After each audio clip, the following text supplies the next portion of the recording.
I'm live. I wasn't even paying attention. I was like, oh, my time. It's time to go live. All right, let me shut some of this stuff down.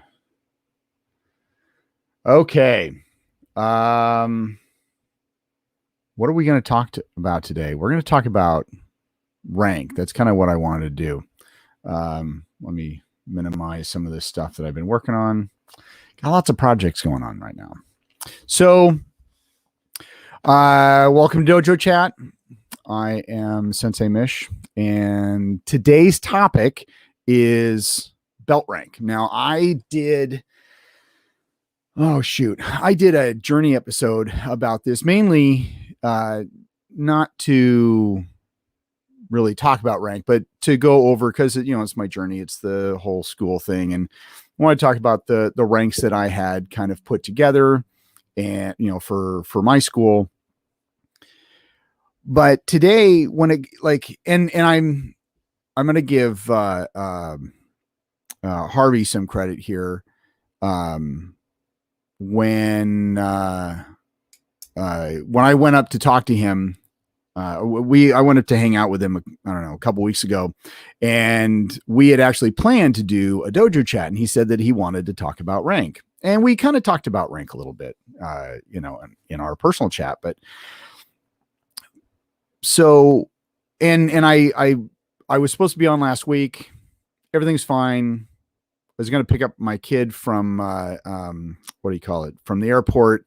His flight was delayed, and then it was delayed again, and then it was delayed again. And all of a sudden, it's time to go live. And I was like, I can't go live. Now, I think I'm going to try and do this. I'm going to try and, if I have a guest, you guys can log on via a browser from home, or not from home, but from on a device, like a cell phone or whatever. So I'm going to figure out, cause I just use a laptop. So I figure I'm going to figure out how to do this on the phone. So next time life gets in the way and I still want to do a stream, I might as well do it from the phone in the car. Why not? Technology, it's there for a reason. So, anyway, to kind of go on that, for those of you who don't know really where rank came from, back in the day, there really was no rank. And when I talk back in the day, I'm talking like 1800s, like long time ago. People just trained because A, they needed to for survival. B, they had a screw loose like most of us and really enjoyed it.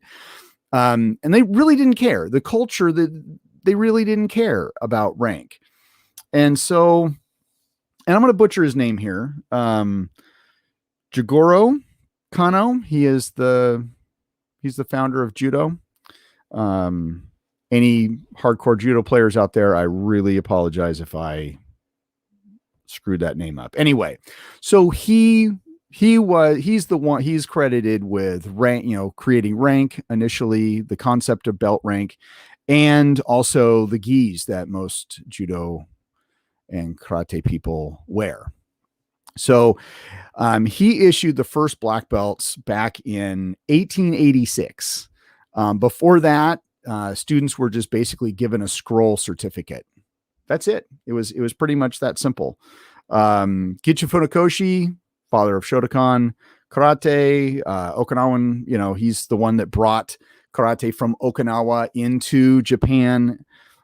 He followed suit, basically copying judo for gis and black belt rank. He issued his first black belt rank back in 1924.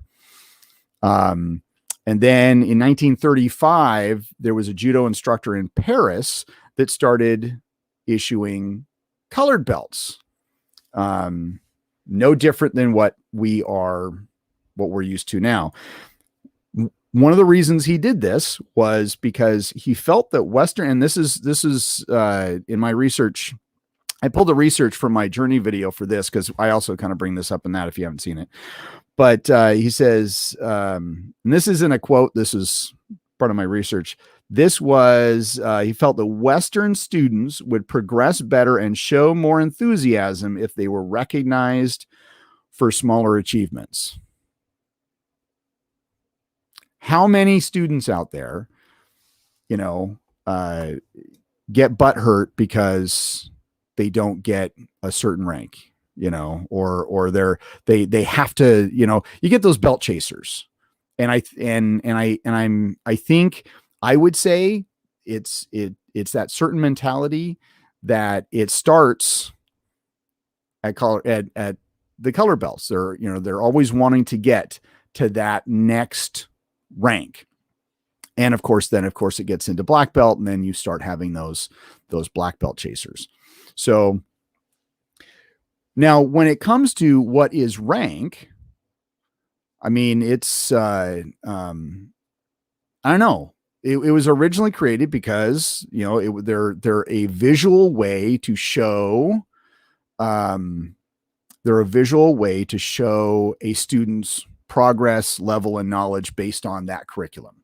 It's pretty simple. I mean, that's, all right. So Rob, Paper Tigers, is that in reference to that show that I haven't watched yet? I know it is. What is that? Netflix, I think. I haven't watched it yet. I know it's a show.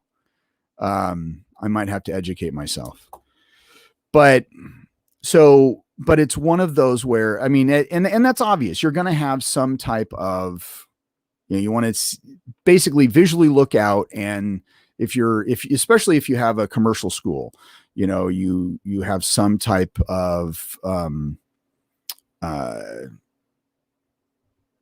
you basically have a way of recognizing students, you know, and what level they are, especially if you're teaching in a huge, teaching in a huge school with multiple ranks and all that kind of stuff. No, but paper tigers are people who chase rank. Oh, okay. I get it. Yes, that's here. So I had not heard that term before, but yeah, that makes sense. Yeah. Okay. Yeah. Same thing. Yeah. Paper tigers are people who chase after the rank certificates. I would agree with that term. I had not heard that term before, but it makes total sense. So now as an instructor, I don't think I've ever been asked what my rank was from any student, potential student, parent, anything like that. I honestly, I don't think I ever have. Yeah, to my knowledge, I don't think I ever have. And I know that in my conversations with other school instructors, they haven't either. I think when it comes to running a commercial school, you have, you know, the potential students, the potential parents. They are the ones, they just want to know that you're competent. I think part of the problem that I see, though, is how do we make sure that those, and this is kind of taking a left turn at Albuquerque, but how do we have some type of standard for martial arts school instructors? There really is none. There really is no regulation, and I don't want the government to regulate that. You know, in Oregon, for the longest time, there really was no, and I'm just using this as an analogy. There was really no regulation when it came to security certification until about 1998, I think. And that's when a law was written, but it was the people in the industry standing up saying, we need to be regulated. And really the government was there to regulate. And so it was security professionals getting together, creating rules, and then you have now some of the strictest on a good, personally, I think on a good thing, when it comes to security standards for those people who become security professionals, because we don't want people who, have, personal felonies, I don't know. There's a bunch of different reasons why, but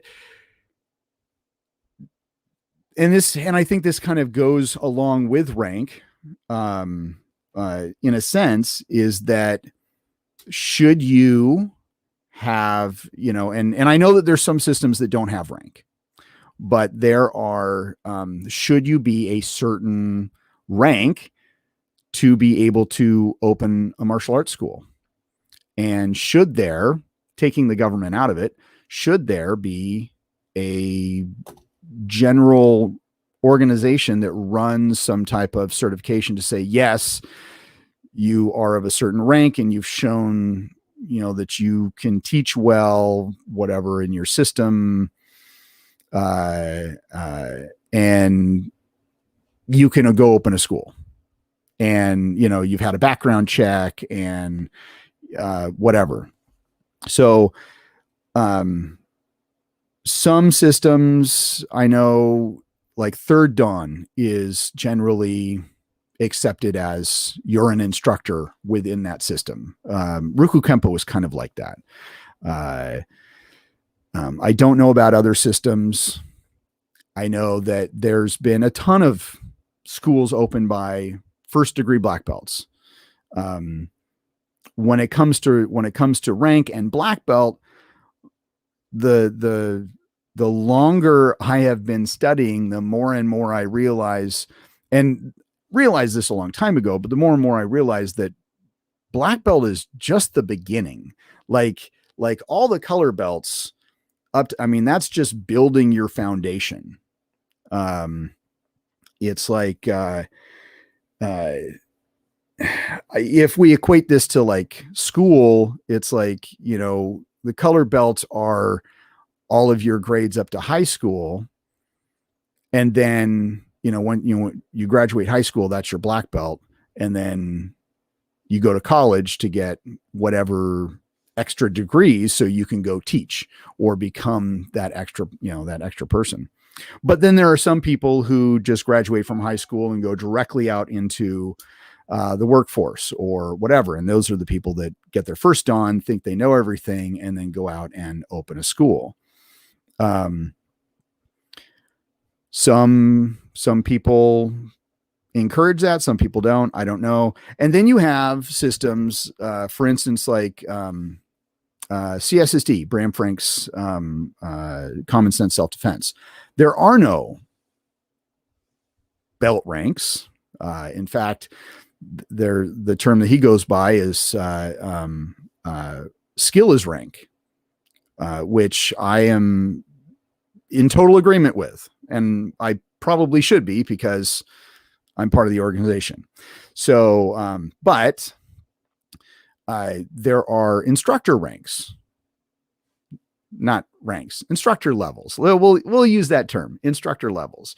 So, but you've got, and then in the last reorganization of instructor, you have, basic instructor, instructor 1, instructor 2, advanced instructor, advanced instructor 2, senior instructor, master instructor, senior master. Yeah, I think that's it. Let's see. Rank was invented for marketing, a way to sell. There's a lot of martial arts schools that don't subscribe to the belt rank idea. Yeah, I'm sure that they aren't. However, so I was having a conversation. This is a conversation I had a long time ago, and it kind of comes up every now and then. I have a friend of mine owns a school down the street.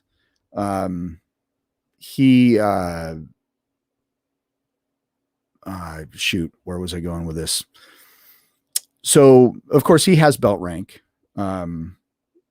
Honestly, I don't even know what rank he is. I know he's been doing it for a super long time. He has but here's the thing. It doesn't really matter because he has a great program. He's been doing it for a long time. But oh shoot. I don't even know where I was going with that. See, don't you just love live stuff? Popped into my mind and then it popped out. It'll come back though at some point. Yeah. Okay. So this is where I was going with that. So there are people like me, like most of you, who do this not because of rank. We don't study martial arts necessarily for rank. We do it because we really enjoy it. We enjoy getting beat up and probably beating upon other people. And we do it because this is our calling, our way of life. Okay. And so rank truly in the end doesn't matter. I think in a way it does, and I'll come back to that. But honestly, ultimately it doesn't matter because skill is rank. What we're going to be learning in, if it's going to work on the street, that's what's really important. If it's going to work in real, that's what's important. But then there's those other people, which is, and we're that small percentage. You have those other people, the much larger percentage that don't necessarily do it for rank, but they are not in it for the way of life. They're in it for an activity, even though they say, yes, I want to learn how to, I want to learn how to protect myself and all kinds of stuff. Ultimately, it's an activity. If they learn how to protect themselves, that's a bonus. Then you have the parents who get their kids into it. And of course, there are those that, get into it because it's an activity, and then they get the bug, and then they become the dojo rat, and then they become the 2%, who just, this is just what they are and do. But it's the bigger percentage that, and it just like this judo instructor from Paris, they need some type of acknowledgement, some type of visual identification of progression. When Rain Jones, when he says, and I think I know who this is. I know that's not your real name, but anyway, he says, when he says that, there's a lot of martial arts schools that don't prescribe to that. Are those large commercial schools making money for that instructor to not have another 40-hour gig? That's the big question. And because for me, like, ultimately, when it comes down to teaching and running a school, I hate my 40-hour gig. My ultimate goal, my retirement goal, is to have that commercial school. So I have to kind of fit into that mindset that, yes, I need to provide rank at certain levels. And yes, it does kind of help out to organize the curriculum. But honestly, if ultimately I would, if I could make money doing it the way I wanted, it would be, okay, well, it's going to be adults only, teenagers, adults. There's not going to be any color belts. We might get into black belt. Maybe, I don't know. Maybe belts won't even be a part of it. Maybe belts will be just what's holding our belt up or our pants up. But it'll be, we would only really study like 2 or 3 kata. and we would study the hell out of it. And all of our, all the self-defense that we do would all be based off of those 2 or 3 kata. Because when we look back on the, at least for in the history of my system, or, where it originates from, Gichin Funakoshi talked about how there's, people only, they're, super, super deadly masters, really talented masters only knew 2 or 3 kata, 5 tops. So, and that he added extra kata into his system as he was basically kind of creating a curriculum for, as he presented it, to the Japanese people and for his school. So it would be a way of, how did he put it? I've read almost everything of Gichin Funakoshi looking for a specific quote. So a lot of it's kind of jumbled together. I can't remember what book it's from, but he, and of course I haven't found the quote, and that's for a project that's coming up. I'll get to that later. Anyway, so, but basically he had kind of, he originally it was, you learn 1, 2, 3 kata and it really well because you're studying it for years and years and years and years. He introduced it as, okay, we're going to learn some basics around that form and then move on to another one. So it was basically kind of moving into a principle based almost. And this is totally paraphrasing from what I can remember from what it was, but it was one of those where, now people are learning 10, I think in my reformatted curriculum, let's see, 2, 4. Let me do some really quick math here.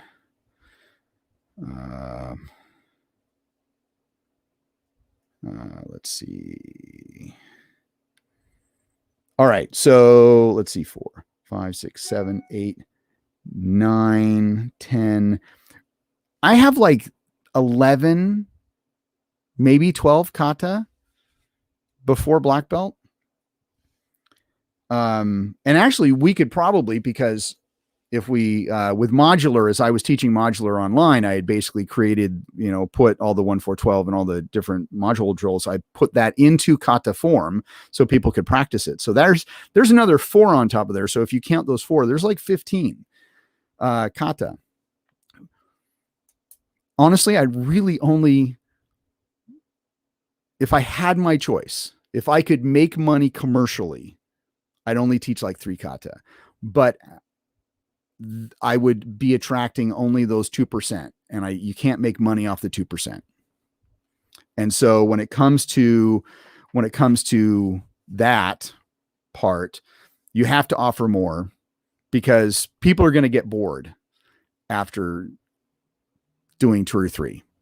The general population are going to get bored, and you have to give the colored belt ranks to show that appreciation. Now, does this, or, okay, so that was started in 1935. It kind of took off from there. Here's a question for people.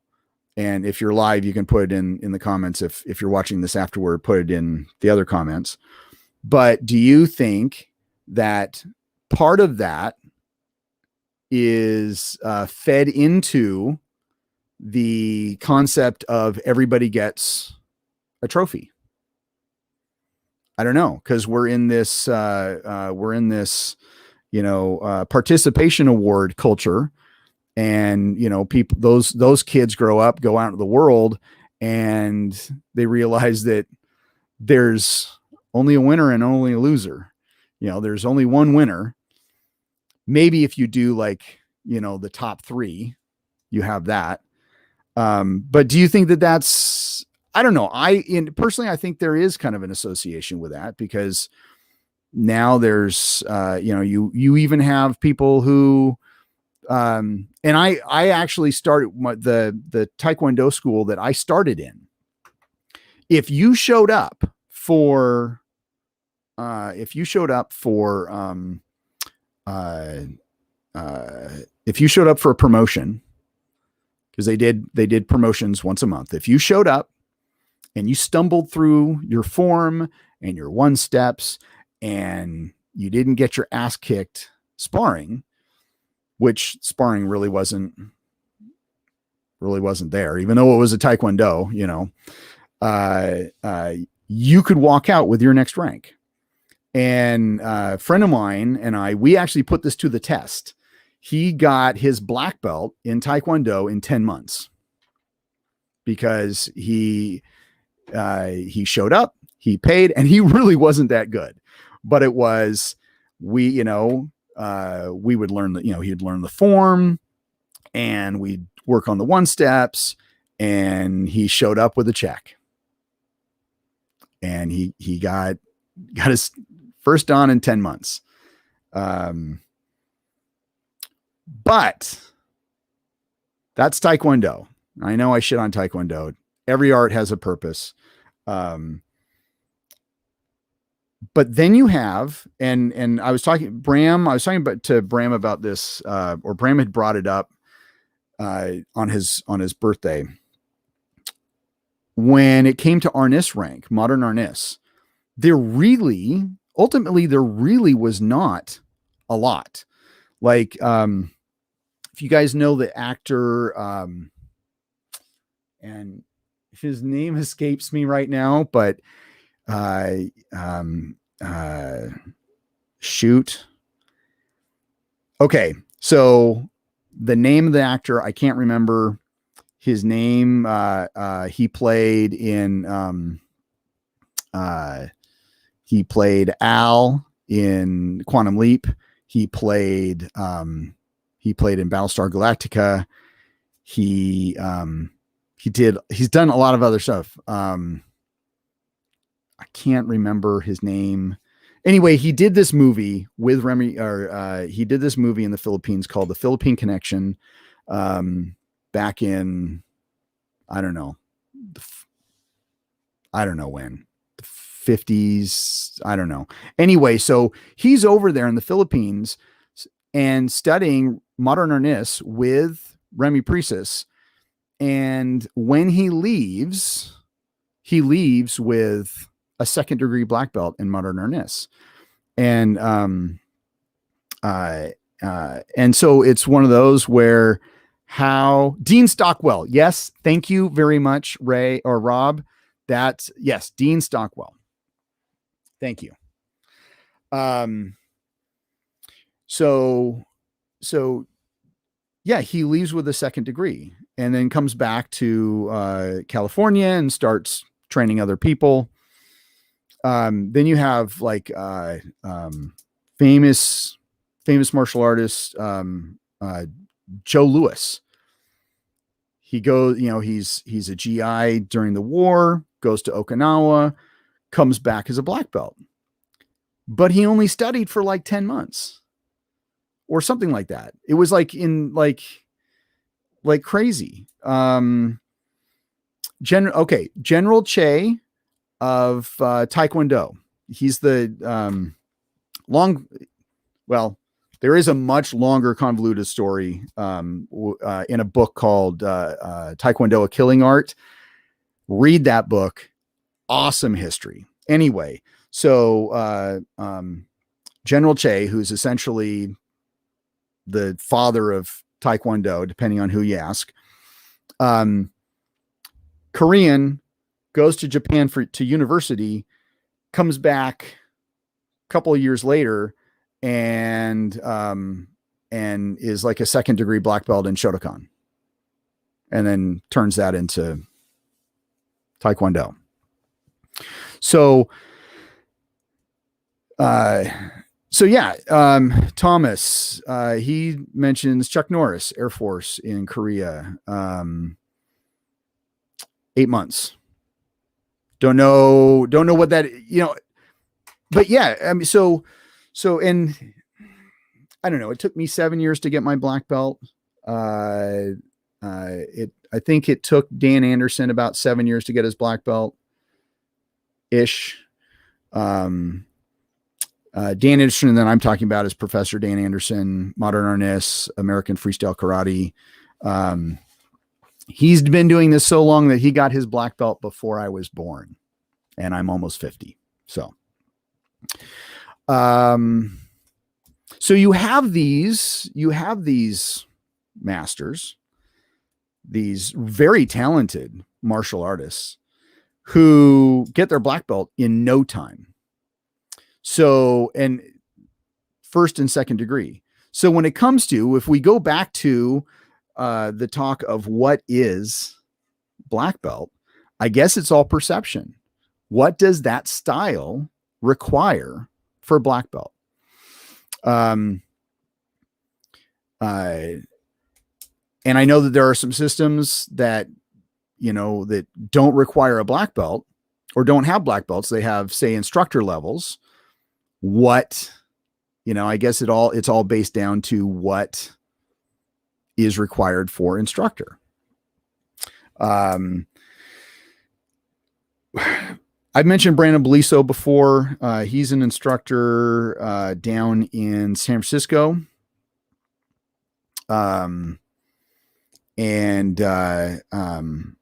He runs he's a Kempo guy, but is it American Kempo? I don't know. I'm not sure, but he's basically, I'm part of a mentor program that he's got going on, and he's kind of sparked. He was that spark that got me to put my curriculum into rotating curriculum and kind of rebrand and all this kind of stuff. So it's his fault.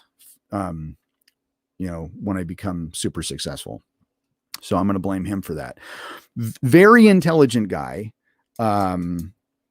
He, when it came to the rotating curriculum, it was sitting down and saying, okay, well, what do you expect for black belt? And it, you can look at your current requirements or just kind of revamp and go, okay, well, since basically black belt's the beginning of the journey, not even halfway through, it's the beginning of the journey. It's the building of the foundations. What do you require?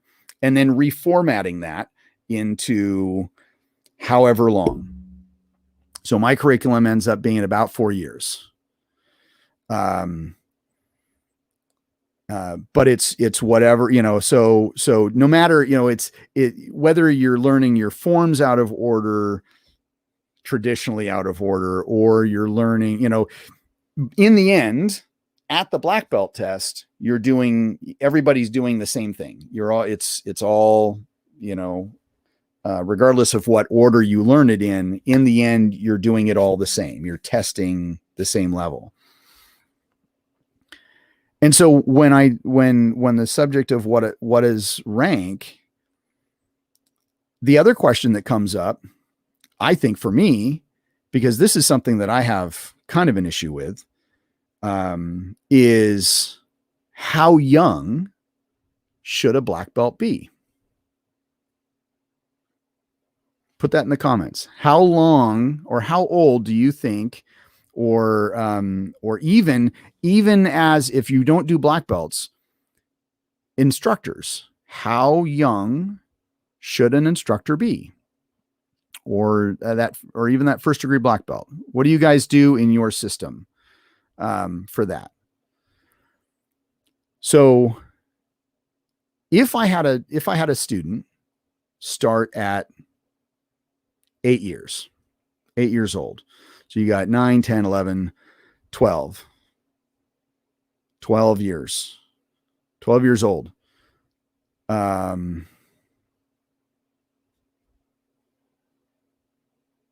So it's one of those where it's like, but is 12 years old, is that too young to be a black belt? I had some students, they were Taekwondo people, came over, started learning pressure points and Ruku Kempo. I think, what was it? I think their son, and I can't remember how old he was at the time. I think he may have been like 13 when he started training with me. And he was a second degree black belt in Taekwondo. And I think his parents were also second degree black belts. But he explained to me that the way the school, and I don't know if this was ITF or WTF, but he explained to me that the way that they did that the black belts work in Taekwondo for them was that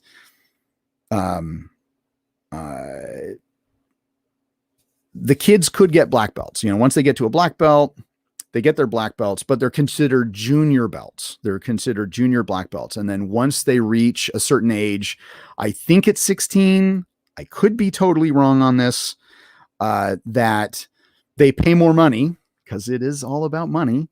And then whatever rank they're at, they become that rank in real. And so then you would end up having, like, for his, for this kid's instant, he had a black belt in, he was a second degree black belt at 16 years old when he reached 16. There was somebody I knew at work, her brother had just turned 17 and gotten his 5th degree black belt in Taekwondo. Okay. At 17 years old. Oh my gosh. Okay. So, Rob, let's see. I feel the youngest should be 16. They need to show maturity level as well as skills. I think maturity that's a big thing.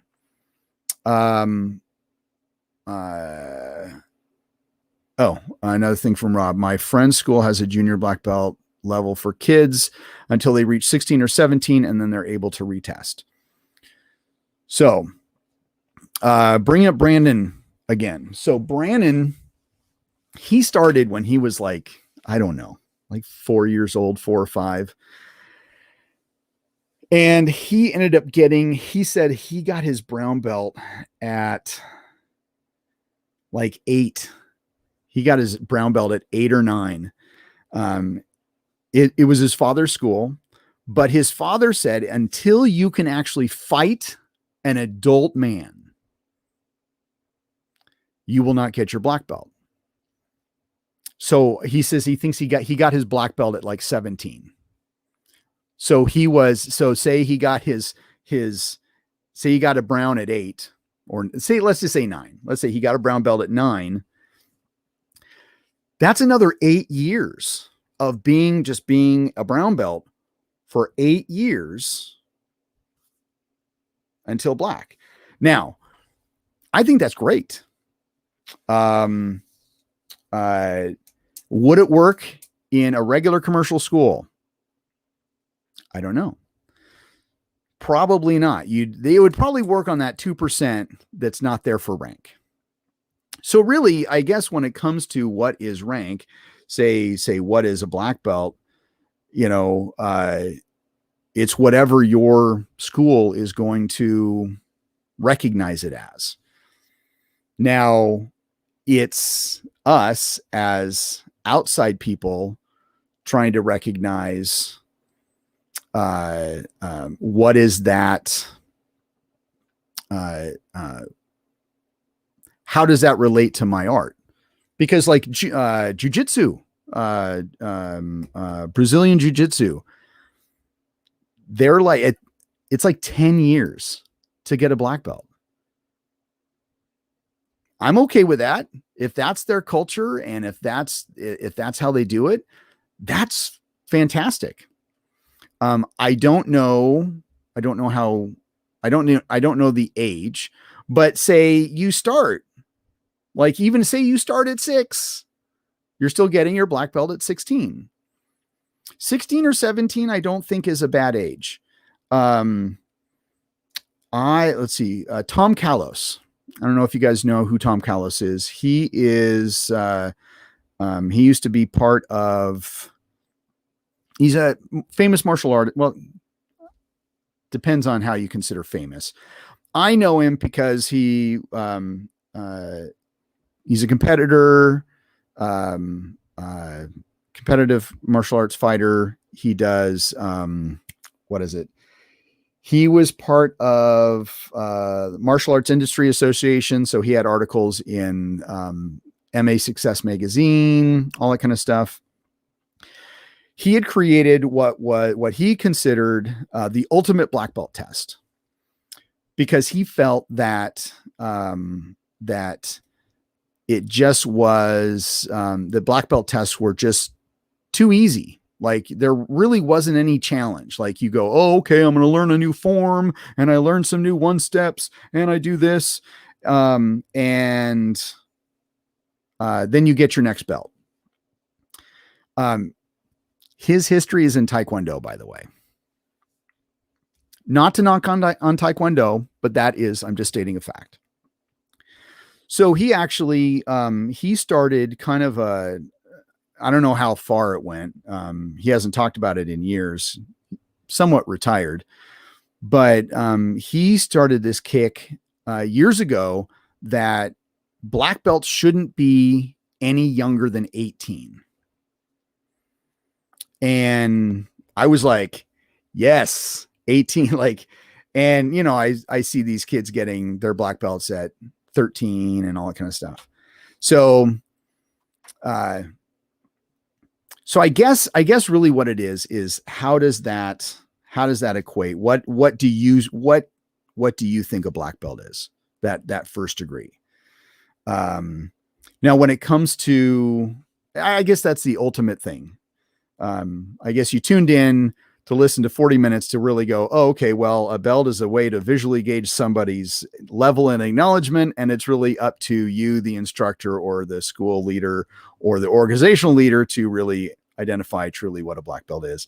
And when we identify what, you know, if we see somebody else with a black belt, that their styles are different, and you know, it could have been really easy, but maybe their curriculum is set up a different way.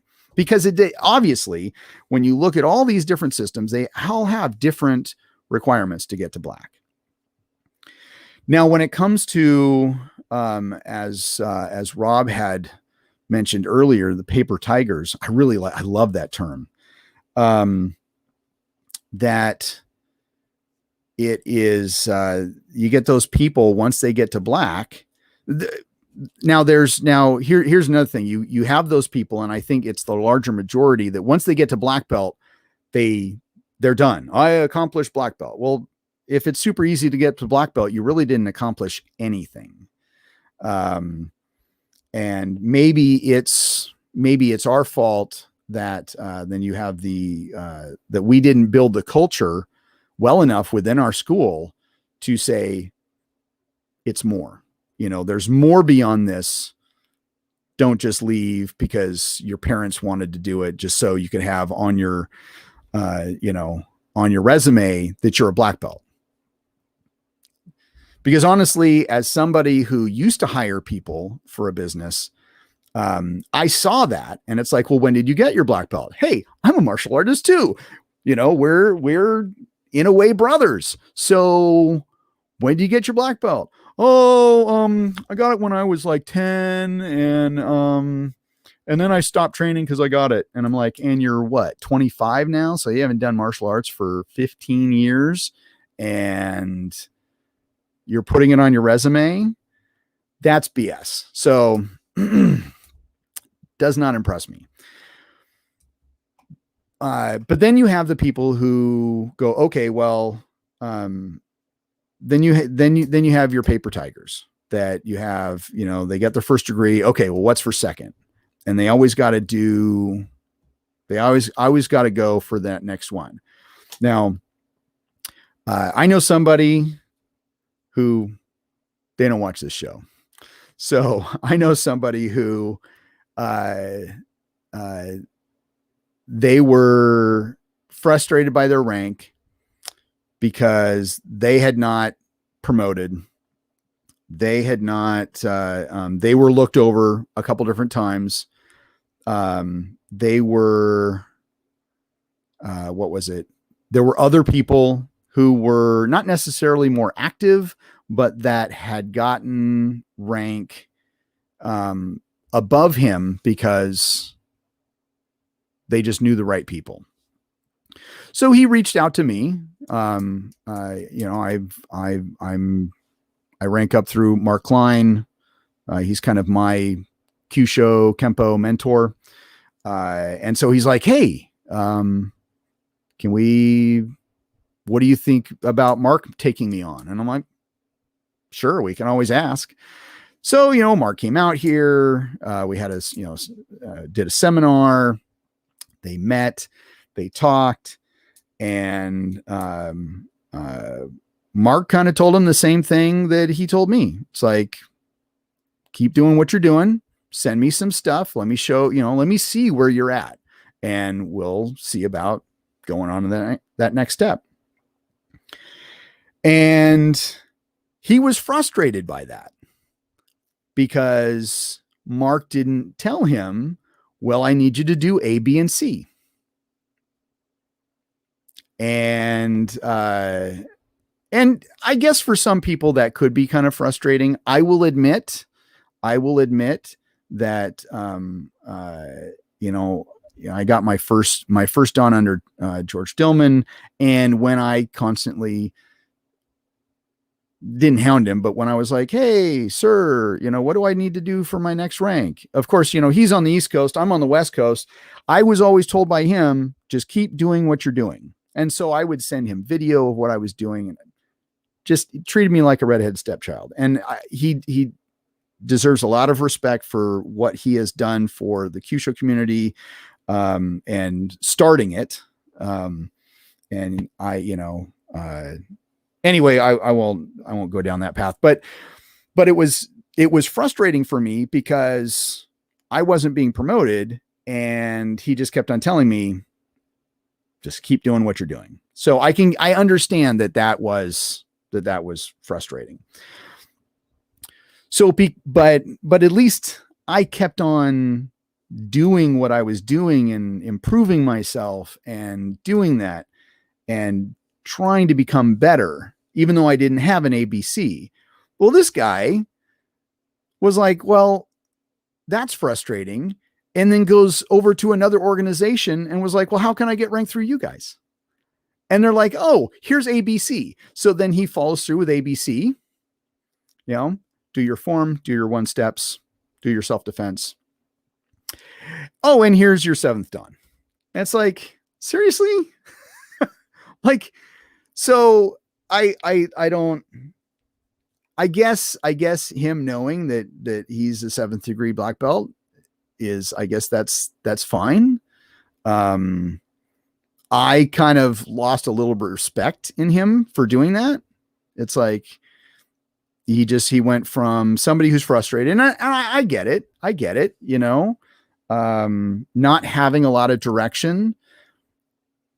I get it, and I get the concept of, because I've been there. I get the concept of not being acknowledged for what you're doing.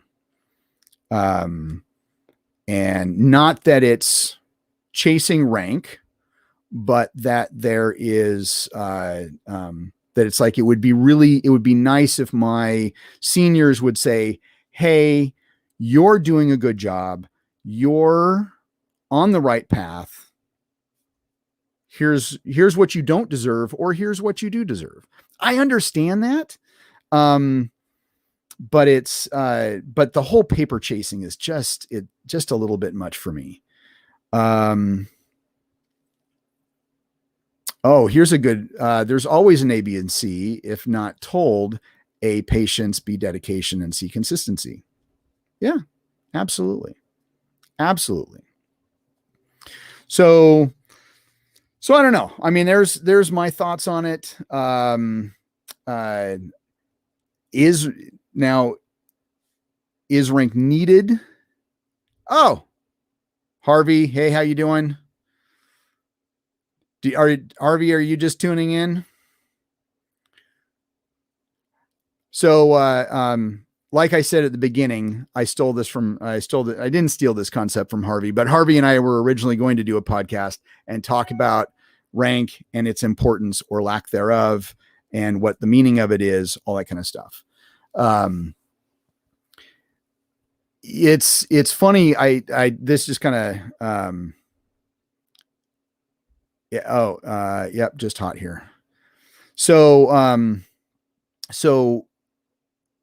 when I was, let's see, when I was talking to a couple different people, because, regarding my rank, I didn't want,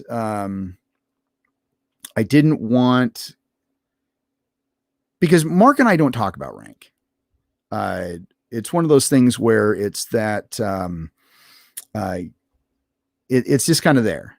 And it's one of those where it's like, I didn't want to seem like a paper chaser, but I know that he's got, well,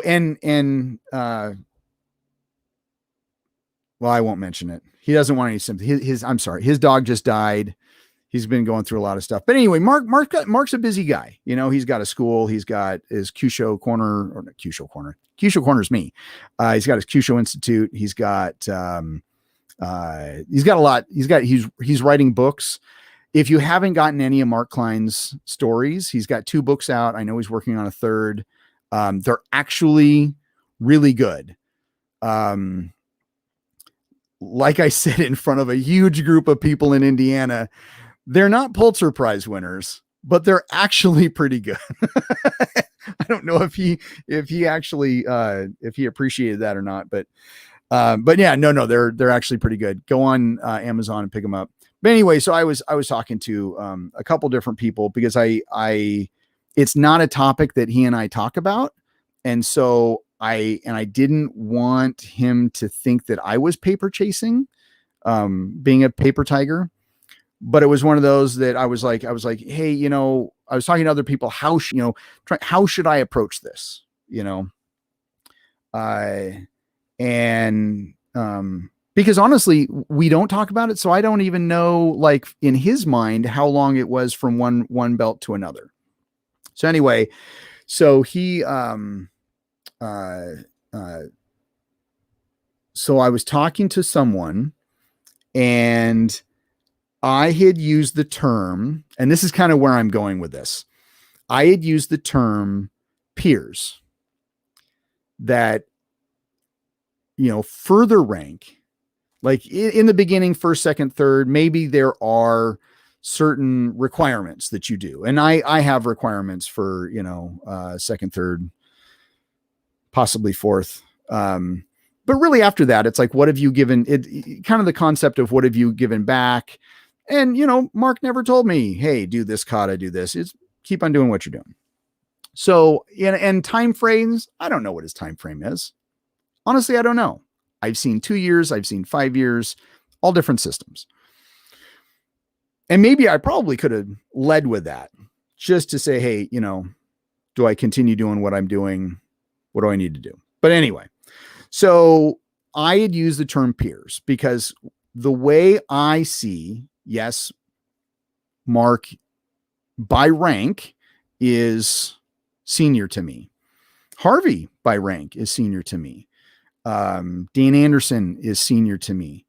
Bram Frank, of course, is senior to me.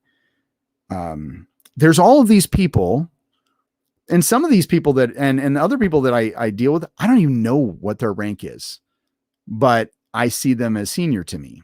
Maybe because they've been doing it longer. I don't know. I mean, I did start this like in 90. So, or even 91, if you want to be technical. Cause that's when the Dillman first came out to Portland, was in 91, but it's one of those where,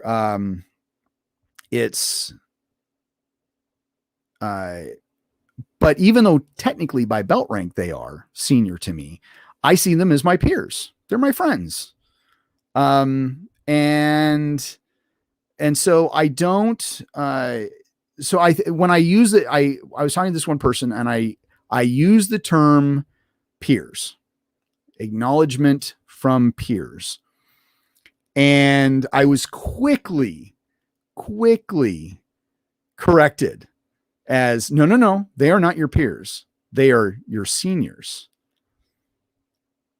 And not wrong, but I was like, I was like, wow, that was like a really quick correction on that. So, so I don't know. That's, you can kind of put your own thoughts on that. Harvey, everyone has something to teach and everyone has something to learn. Absolutely. Absolutely. And that kind of like Harvey and I we were talking, when I went up to go visit him, you know, he actually, he taught me something about, I can't remember what we were talking about. It was, major minor. He totally get that concept now, which is fantastic. You know, and for him, 1-4-12, when it came to stick, bolo, knife, empty hand, it just kind of clicked for him. So yeah, so we're, everybody has something to teach and everybody has something to learn. But yeah, so I don't know. It's, and then you get this group, then you have this group that was, oh, Rob, Jack was always Jack, not Grandmaster. We're all peers and family, rank is secondary. Absolutely. Absolutely. And in fact, you know, it's funny because, I just had a new student start, and really my first live student. I mean, I count Thomas. Thomas is, you know, Thomas has been with me forever. So, but when it comes to brand new student starting with me, new student, live, training actively, super excited. And he is too. But when he said, he's like, well, what do I call you? And I said, well, you know, I said, in class, you can just call me sir. I mean, I call everybody sir anyway, but it's, you know, and I said, it's a formality. I said, but in reality, I said, my name's Mish. So you can call me Mish. And just like Jack was always Jack, Bram, the same way. Bram is just Bram. Like people call him GM, people call him, some people call him Datu because he does kind of have that Datu rank, not given by Remy, but by the Remy organization. But he's like, no, I'm Bram. I know sometimes in some of my emails I send stuff out, I just put Sensei Mish, and Sensei Mish is just kind of, you know, I mean, that's kind of become my online name, part of my branding for Kyusho Corner and this and all that kind of stuff. And so sometimes I'll put it in a tagline and people will be like, oh, Sensei Mish, Sensei Mish. It's like, no. I'm just Mish, you know? So yeah. But then there are those other people who, when they get up there, like in Kempo, at least our style of Kempo, you turn that black belt over and it becomes red on the outside, black on the inside, or they just get a solid red belt, or maybe they get that super gold sash with like 13 stripes that they expect, like, I am more senior than you. You must respect me. And I just kind of look at those people and be like, right. I mean, I don't know. I don't know. I guess that's all there is. I guess in a nutshell, for me, I think it's rank is not important ultimately, because it really goes to what's going to work on the street. It does look nice to have that on, you know, because I'm sure everybody has some type of I love me wall. I mean, I do. But and maybe I could just, instead of that, I could have Star Trek posters, but then it would be somebody coming to a Star Trek dojo. I don't know. I do have one Star Trek poster in my dojo though. Very, very important. But yeah, so, starting off, what's rank? It's just a way to visually gauge people. Is it important? Ultimately, no, really. Harvey, let's see. We honor those we respect by using titles. We refer to them, not always to them, but one should never desire being called by a title. Yes, we must learn to master our ego. Absolutely. Yeah. We have titles. Do we really need them? No. Like, so here, and something along that same line. You have, Dan Anderson once told me, he says, if you, and maybe it wasn't me, maybe it was a group of people, or I overheard him saying it, but basically he talked about, if you want to see how a student should respect an instructor on the floor, watch me with my instructors. And I didn't really take that as a negative thing. I took that as almost guidance, like, because on the floor, and I'll give you an example. On the floor, there should be some type of respect towards the instructor. And this should be of any rank. We'll use like now I haven't been out to Florida for like 20 years, so I don't know how it is now, but Indiana, you have ranks, people of all type of ranks going out and teaching whatever they teach, and they get 20 minutes, an hour, depending on whatever. No matter what your rank is, whether you outrank that person or not, you should respect the instructor on the floor. It's that simple. That's my personal viewpoint. That's the way, and Jesse Enkamp, who is the karate nerd, he has this karate nerd experience, which at some point in the future I'm going to go to, because just to say that I went, because every time he has one, the video that comes back, I would love to have that experience. But he has everybody wear pink belts. Everybody. It doesn't matter what your rank is. It doesn't matter who you are.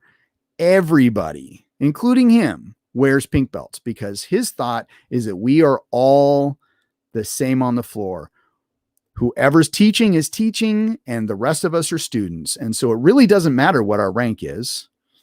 And this goes back to what Harvey said. Everyone has something to teach, and everyone has something to learn.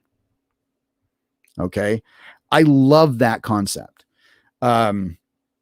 Showing respect to the instructor. Now, when it comes to modular, and I've told the story a couple times, I don't know if you guys have heard it before. The evil witch, who is, we kind of reference to her as, she who shall not be named. But, the first time I ever met her was in Eugene. Brannon was teaching a seminar. She was there too. I saw, it was like she was playful with him on the floor. And I know we kind of, sometimes, you joking around with the instructor. This was like kind of inappropriate playful. It was not showing the respect she should have been showing towards him, like interrupting him. I don't know. It's kind of hard to describe. I just saw it as, that's just not how somebody, whether you are, you're the uki, just be the uki, get beat up on. If you have a question, ask a question, but don't be playful. Don't, I don't know. So right off the bat, I didn't like that about her right off the bat. In Indiana, just this last April, I was teaching a session, and I was teaching started with empty hand, then I brought the tool into it, but I was teaching the first 3 entries for Bram's crimp. But I was teaching it empty hand because, there's Q show points and it can be done empty hand and with a tool. So I was teaching this. Now, one of the applications is a center lock. And so of course, people are going to play. People are going to, they're, when you say, okay, go do this, you're going to explore. Okay. I totally get that. I do it myself. But at first you're going to do what the instructor says. Okay. There's a group of instructors that show up that don't teach and don't get on the floor. I'm sure this happens at other seminars, but there's just that group of people that just show up because they show up. And yeah, they've been doing this a long time. They're higher ranked black belts, and that drives me freaking nuts. And it's not just at Indiana. It just kind of happens at every seminar. You get those people that show up, and it's not to show up to show respect to the instructor or to say hi because they're in town, they're in your town, and you're like, hey, I just wanted to stop by, say hi, pay my respects, and leave. No, they show up, they get in their gi, and they just stand around all frickin' day. So anyway, so I'm teaching. And this individual, I don't know what his rank is. I just know it's higher than mine. I'm teaching, and he's not a student on the floor. He's teaching me, I'm teaching a technique, and then I go, okay, go play. And so then I'm going around to each of the little groups. Hey, are you doing this? Do you have any questions? Are they doing it right? That kind of stuff. So I get over to this one, to this one group, and it was really short, like almost just a couple minutes after it really did not seem like a very long time because they were maybe the second group that I went to. And you had one of those instructors on the floor teaching something completely different to this group. Now, not necessarily completely different. They were doing it. It was a version of a center lock, but it was not the version I was teaching for the technique. And of course, it was one of those, they were kind of showing off. Oh, you can do this and you can do that and you can do this. And here's this point and here's this point. And so I walked over and I was like, hey, you guys have any questions? And he's like, oh, I was just showing him how to do this. And I was like, well, that's not how it's done in what I was showing them. I mean, yes, that is a center lock, but it's not what the specific version that I was teaching. Oh, but you could do it this way. Yes, you could. But again, I'm the instructor in this session. You are not. Are you a student on the floor? No, they were having trouble. So I decided to show them this way. Get off my floor. Now, come to find out, I've talked to a lot of people. There's a lot of people who don't like this person, but then there's a lot of people who have a lot of respect for this person. Me, I don't know who this guy is. Have no clue who this guy is. I've learned a little bit more over the last couple months, but he was on my floor teaching shit that I was not teaching. That is showing a ton of disrespect to the instructor. Just saying. Yeah. So yeah, I kicked him off my floor. I do that. I have no problem doing that. In fact, Rob, Rob says, I kicked my wife out of one of my classes once for not separating home interaction with class interactions. Yeah. Now I haven't had to do that. My wife tries to stay out of the dojo, but it's one of those where, there has to be some type of respect for whoever is teaching. And I get, we have that urge to get out there and, and play. But it's one of those things where usually the play turns into, okay, well, off of this grab, what else could I do? But I have already practiced what the instructor taught me.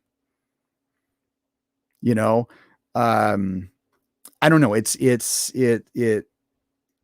Yeah, I guess it's a pet peeve of mine, but I think it goes to a lot of respect, because when I'm on the floor as a student, I try and stay within the guides of what the instructor is teaching. And if it ends up going into something else, it ends up going into something else. But I really try and I'm not going to go over and if I see somebody having trouble and the instructor is off in the corner and I think I have it, or maybe this is something I already know, I'll go and be like, okay, well, this is what he was trying to teach. Not, oh, this is what I'm going to teach you something different because I'm whatever. I don't know. That's just me. I guess. I don't know. Am I wrong? What do you guys think? All right. I think I've gone down enough rabbit trails. But I think when it comes to rank and respect, and we talked a little bit about age. Yeah, the whole age thing in black belt still is kind of iffy for me. For me, 13 is really no younger than 13. That's just kind of one of my things. So now, before I end though, and I'm going to try and do this, if I can remember, towards the middle of maybe at the half hour mark. I don't have any, what do you call it? Promoters. I don't have any promoters. So nobody's trying to sell stuff. I'm not going to sell stuff. I might promote my own stuff. I'm working on 2 new books though. They're going to be coming out, and I don't know where my other books are. Oh yeah. There you go. You can buy both of these on Instagram, not Instagram, on Amazon. I'm sure most of you already purchased them anyway. So, but I do want to talk about some seminars coming up, not just the seminars I'm going to be at or I'm going to be teaching at, because this show is about promoting martial arts and just talking about martial arts, talking with other martial artists. So let's talk about some seminars that are coming up. So, and these are seminars that have kind of popped up on my radar as I surf through Facebook, trying to soften my brain from working on the projects I've been working on. Okay, so coming up September 11th, actually, let's go to next Saturday. Let's talk about next Saturday. Next Saturday, Kelly Warden, Kelly Warden, he is holding his 40th anniversary. It's actually a camp. It's gone every single year for 40 years. The first time I ever went was last year.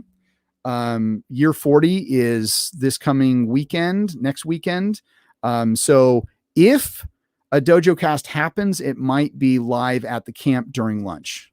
So we'll figure that out later, because I'm going to be going. I'm only going for Saturday, but it's a whole weekend thing. It's going to be in Tacoma, actually technically Gig Harbor.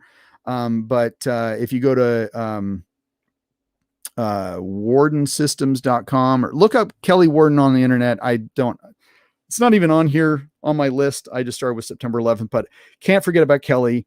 He's going to be going, or he's going to be having his 40th thing. There's rumors that this might be the last one, but that's just a rumor. Don't know. But Kelly, he's super, super talented, super funny, uses the F word as a comma. Great guy to hang out with. Even though I haven't hung out with him a lot, just very talented. Knife designer, just was awarded his 10th Dan in modern harness. So that's happening this next weekend. I will be up there in Gig Harbor September 4th. So September 11th, we have Chris Chu, Dan and David Pearson, and Brad Hogan. They are teaching, and I did not write down the title of the seminar, but it was actually kind of cool. They would be teaching at Ridgeman Hill Karate in Georgia. Friend of mine, Gabe Cohen. So he runs the Discovery Cafe in Garfield, California. Super happy for him that he's making that dream come true. Gabe is Gabe's life was pretty much turned around by Krav Maga. He is hosting for the 17th, 18th, and 19th, the Randori Tour with Rory Miller and Randy King from Randy King Live. It's a 3-day thing. I wish I could go to this. That is that following weekend. Rory Miller, he lives not necessarily down the street from me, little bit longer than a stone throw, but Rory has been supportive of me and a huge influence in my life. He is, anyway, great instructor. If you can make it to Garfield, California, look that up. You can get a hold of Gabe through Facebook, or even just reach him through discoverycafe.org, I think. All right. So Bobby Stroop is, he was on the show. He is going to be teaching, I guess, ground stuff in Cottage Grove, September 18th. So there's that Saturday. That's Rogers Family ATA. That's Cottage Grove, Oregon. Funny story about Cottage Grove. Cottage Grove is not a big town, or at least it wasn't big when I would go through it, but I did a lot. My father lived in California, so he'd come and pick us up and drive us back. So there's lots of driving back and forth. When I can't remember how, maybe I had graduated from high school. I had, because a friend of mine it was in Santa Clara at college down there. We do this road trip, go down to visit him. Car breaks down in Grants Pass. I have to catch a bus. So I'm on a Greyhound bus going back to Portland because I had to work the next day from the car breaking down. And this was on the way back, by the way. We go through Cottage Grove. It's the middle of the night. And there's this big sign that says, it's like a community event sign that says events happening in Cottage Grove, and nothing was on it. And I was like, I always knew Cottage Grove was boring, but it's not going to be boring. September 18th, Bobby Stroop, if you can make it, go. Then of course, that following weekend, we have the camp, September 24th, 25th, 26th in Indiana, Jim Korn's fall camp. If you cannot make it to that and you are in the area, Rising Tide Karate in Olympia, Washington is hosting Francis Serrano for a Filipino martial arts seminar. It's going to be the 25th and the 26th. And then let's see, October, the following weekend, Brian Zawazinski, I think I said that right. Anyway, he's got a modern artist camp going on. Bram Frank is going to be there. Dan Anderson's going to be there. Bruce Chu, I think, is going to be there. I think Chad Bailey's going to be there. It's going to be a big thing. I would love to go, but I can't. It's going to be October 1st, 2nd, and 3rd. And then, of course, Hogan Karate International that following weekend, October 8th and 9th, Jacksonville, Florida. I will be there as well. So now what I was reading off was covering up some comments. Harvey will be at Kelly's thing on the 4th with me. That's so cool that you're able to go. You realize it starts at 9 a.m. I'm gonna have to get up really early, and technically it goes until 9 p.m. So I might just be sleeping on your couch. And then, of course, the actual title for The Chris Chu and Pearson and Hogan thing is called Young Guns. That's kind of cool. So there you go. There's all the news that fits for print. There you go. And that's it. So hopefully I can do some. Ooh. If Harvey's there, maybe Harvey and I will do something live. Maybe I can pull some extra people in. I'll have to talk to Kelly to see if that's okay. But maybe I can just, I don't know if there's internet. Maybe I'll just have to stream from my phone. Maybe we'll do that. I don't know. We'll see. Anyway, so there you go. Thank you for tuning in, especially for those who tuned in live. If you're watching this later, that's okay too. Like, subscribe, share, comment. I'd love to hear your different comments on my ramblings today. And there you go. Stay safe, train hard, be good to your uki. And we'll see you on the next video.